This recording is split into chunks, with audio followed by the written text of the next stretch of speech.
Hey everyone, my name is Mark. I'm a poker player from Portland, Oregon, and in this video, we're going to play another 20K guarantee tournament at Final Table, trying to recapture the magic from a couple of weeks ago where we just ran unbelievably good and chopped heads up for $6,000.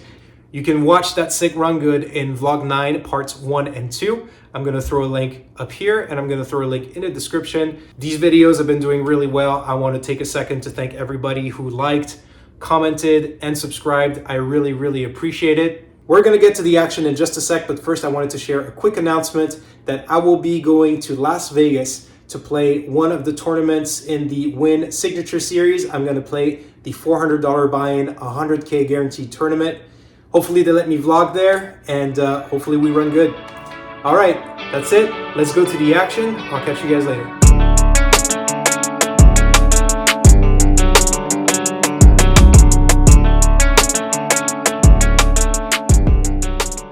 Here we are back inside Final Table for their first Friday of the month 20K guaranteed tournament. We register for $100, we get our starting chip stack of 13K, and we draw a seat at the featured table. Nice. This is the table that serves as the final table for all the tournaments. We sat at this very table a couple of weeks ago and scored our biggest career cash of just over 6K. Can we go back-to-back cashes? Let's find out. First hand we get involved in, we look down at King Queen offsuit from the button and we see an open to 300 from under the gun 1. We could have gone for a 3-bet as we block hands like pocket kings, pocket queens, ace king, ace queen, but being offsuit, we opted for a call.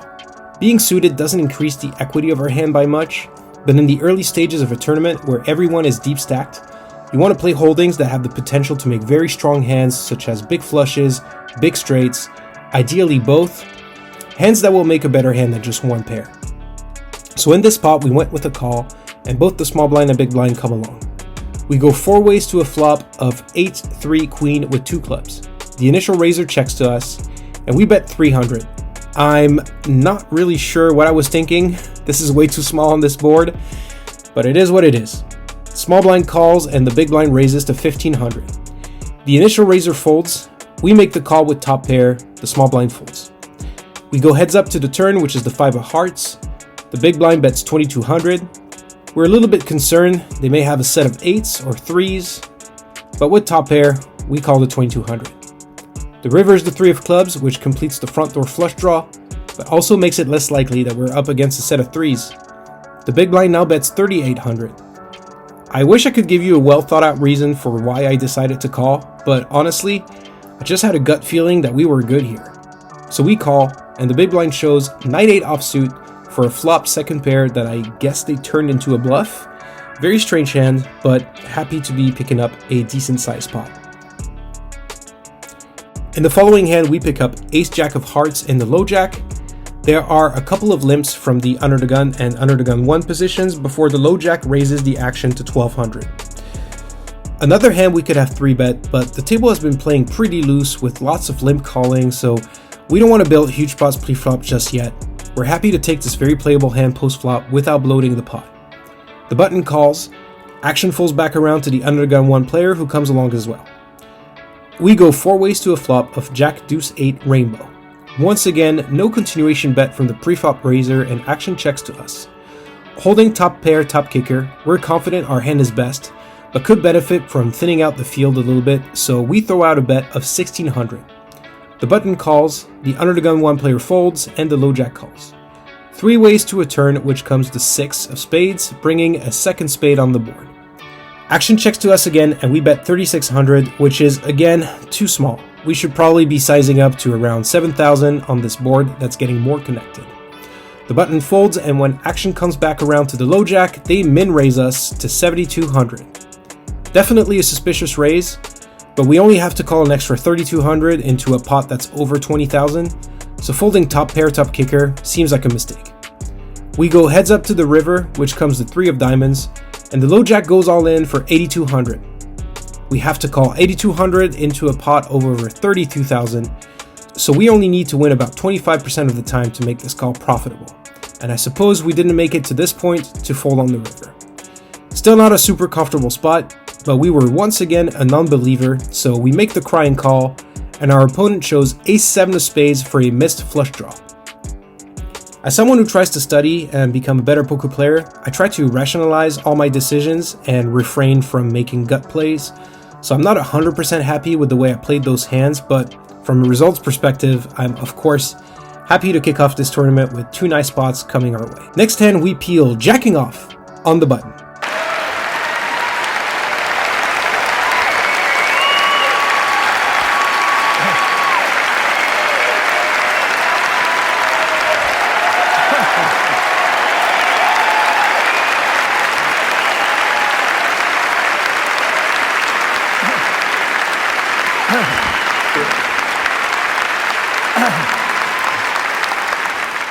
Well, I hope you're enjoying the video as much as these guys. If you do, please take a moment to hit the like button. It really helps me grow the channel. I'll give you a second. If you're new here, please consider subscribing and hitting the notification bell. That way you will know when my next video comes out. Thanks for the support. Let's go back to the action. Action folds to us, we make it 1,000 and only the big blind comes along. We go heads up to a flop of 9 ace jack rainbow. The big blind checks to us and we decided to check back to throw some semi-strong hands like second pair into our checking range to avoid being too predictable to play against.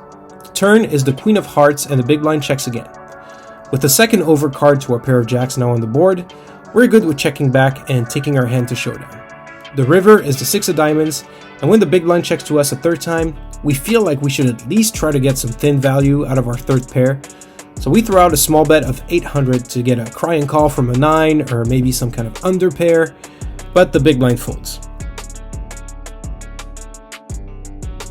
Next time we get involved in, we look down at king jack suited from the low jack. We see limps from the undergun and undergun 1 players before we open the action to 2,000. The cutoff then shoves for a total of 5,600, and when action folds back to us, we don't really have any option but to call for that amount. We make the call and we're up against 8-9 suited, so we're in a great spot to add more chips to our growing stack. Let's go to a run out. The flop comes clean with no diamonds. The king on the turn seals the deal and we take down yet another pot. First break rolls around, and as you can see, there's plenty of action in this tournament with 78 players rebuying during the first 5 levels, and we are looking good with about double the average stack. We take advantage of the $50 add-on, which gives us an extra 15,000 chips. Great value add-on. Let's go back to the action. First hand back from break that we play is when we pick up pocket 9s from the low jack and action folds to us. We open up the action to 1,500 and we get the button and the big blind to come along. We go 3 ways to a flop of 8, queen, 4 with 2 spades. A pretty good flop for our hand with only 1 over card to our pair. Action checks to us and we throw out a bet of 2,500 to get value from straight and flush draws, as well as to deny equity from any hands containing an ace, king, jack, or 10. The button calls to 2,500 and the big blind then 3 bets to 8,000. We debated this one for a bit before deciding on a fold. The button folds a queen face up, so maybe they know something about this player that we don't, because folding top pair to a single raise seems like a very tight fold. On to the next hand. We pick up another pocket pair, this time it's pocket 5s in the big blind. We see a limp from the undergun 1 player before the middle position player raises to 2,200. Action folds around to us, and with both myself and the raiser being deep stacked, we decided to put on our hard hat and go set minded. The undergun 1 player calls as well, and we go 3 ways to a flop of deuce 8-10 rainbow. Action checks around. The turn comes another deuce. Thinking there's a pretty good chance we have the best hand right now, we decide to put out a bet of 3,200, but alarm bells go off when both players make the call. We're going to need to hit a 5 if we want to take this one down. The river is up 4. Damn, that was close. Action checks around and we go to showdown. The undergun 1 player takes it down with a pair of 10s. We lose some momentum after a strong start, but we still have plenty of chips to play with. Let's get back in the game. In Nick's next hand, we peel ace queen offsuit from the button. We see the undergun player open to 2,000, the hijack calls, and we decide it's about high time we play some power poker. We 3-bet to 7,500 and everyone folds. Nice to get some chips back. On to the next hand.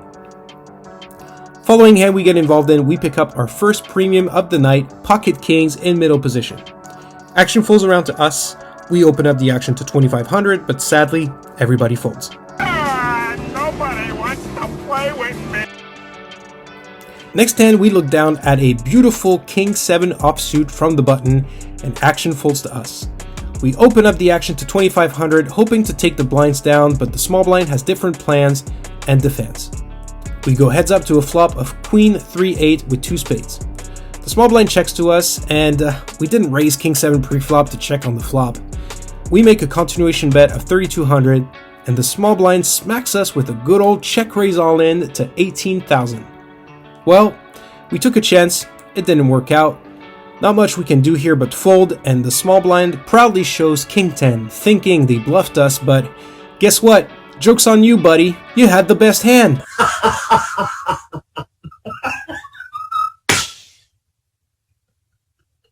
The following hand we decide to see how many chips we can lose with is Jack 10 suited in the low jack. We see the under the gun 1 player limp, and we raise to 3200. Both blinds fold, and the under the gun 1 player calls. We go heads up to a flop of 4-3 ace with 2 hearts. Right color, wrong suit. But when the under the gun 1 player checks to us, we don't let that affect us. We c-bet to 4500, and the under the gun 1 player snap calls. Awesome! The turn comes the deuce of clubs, and on this card, we both check. When the river comes to 7 of diamonds and the under the gun 1 player checks to us for a third time, we're thinking there's no way they have a strong hand here. There's a chance our jack high could be good, but we would hate to lose this pot to king or queen high. We don't want to give them a good price, so we size up to 15k, and despite the fact that our story makes 0 sense, they fold. Next, we pick up queen jack suited in the hijack, and we see an early position player limp. Action folds to us, we raise to 4,000, and the button 3-bet shoves for 13,000. Action folds back around to us, and we don't love this spot because the best we can hope for in this situation is to flip versus an underpair, but given the price we're offered, we have to make the call here. We're actually against the worst hand possible for our specific holding, ace queen. Oh boy, we're going to need a lot of help on that one. Let's go to a showdown. I love queen jack suited. Oh my god, dude. And just like that, our opponent goes from a 70% favorite to just 2%. The turn pretty much seals the deal, as they're now drawing to a chop at best. They don't find the jack for justice, and we bust them out in the most brutal fashion. We're getting flashbacks of our incredible run from a couple of weeks ago. Do the poker gods have another bink in store for us? Sure looks like it. Wow, what a suck out. We now look down at ace 10 offsuit in the big blind. Action folds around to the small blind, who wants to deny us a flop by raising to 6,000. We could 3-bet and start applying pressure on our opponent, but we ultimately decide on a call. We go heads up to a flop of 10-8-7. We make top pair, top kicker. The small blind c-bets for 5,000, and we make the easy call. The turn is interesting. It's the 9 of clubs, putting a 4-liner to a straight, as well as opening up a flush draw. The small blind slows down and checks, and at this point, we don't see the point of betting. We're happy to pot control and take this hand to showdown. The river is another interesting card. It's the jack of spades, which completes a straight on the board. Damn it! We had a nice pot coming our way, and now we let our opponent catch up and chop with them. But we're not going to stand for that, are we? Especially not when the small blind checks to us, which they would never do if they were holding a queen. We have half the pot locked up, but what if we try taking the whole thing down? What do we have to lose? Absolutely nothing.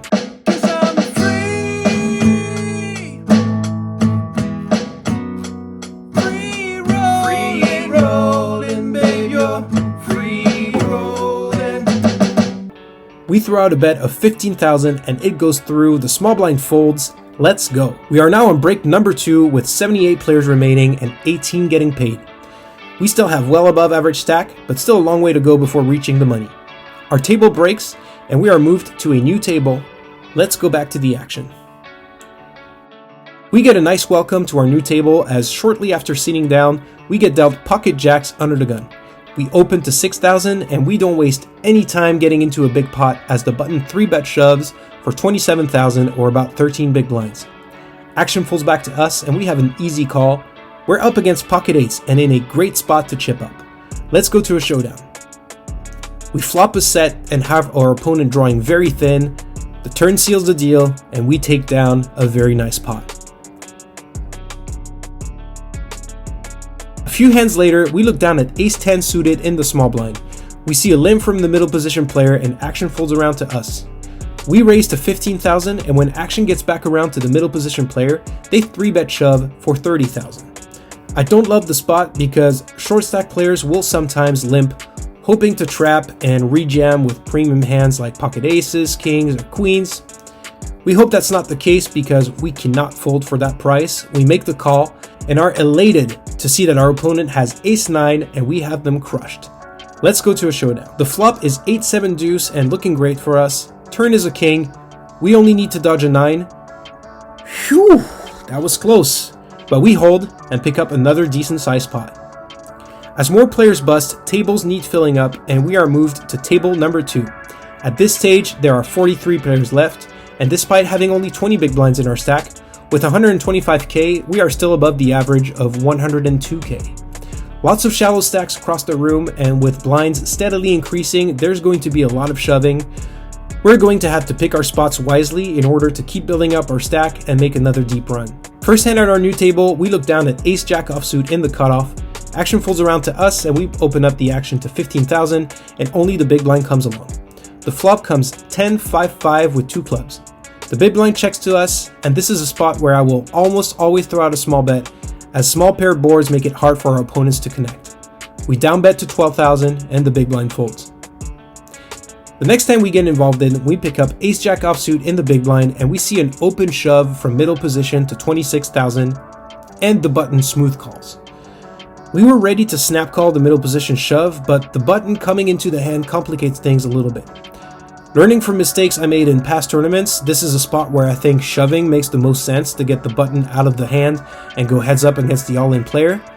That being said, while being at the table, I overheard the button talk about their hands and hands that other players were involved in, and I got the sense that they were a very tight, possibly unexperienced player, and so I was really unsure whether to go all in or just call in the spot. Choosing the lower variance route, I opted for a call. 3 ways to the flop, which comes jack, 8, queen with 2 clubs, and we both check. The turn is a beautiful jack, which gives us trips, and we can already taste those delicious chips coming our way. We throw out a small bet of 12,000, and the button pretty quickly calls. Interesting. When the river comes to 3 of clubs, completing the front door flush, we are really unsure what to do. When the button quickly calls the turn, it really looks like they have a flush draw.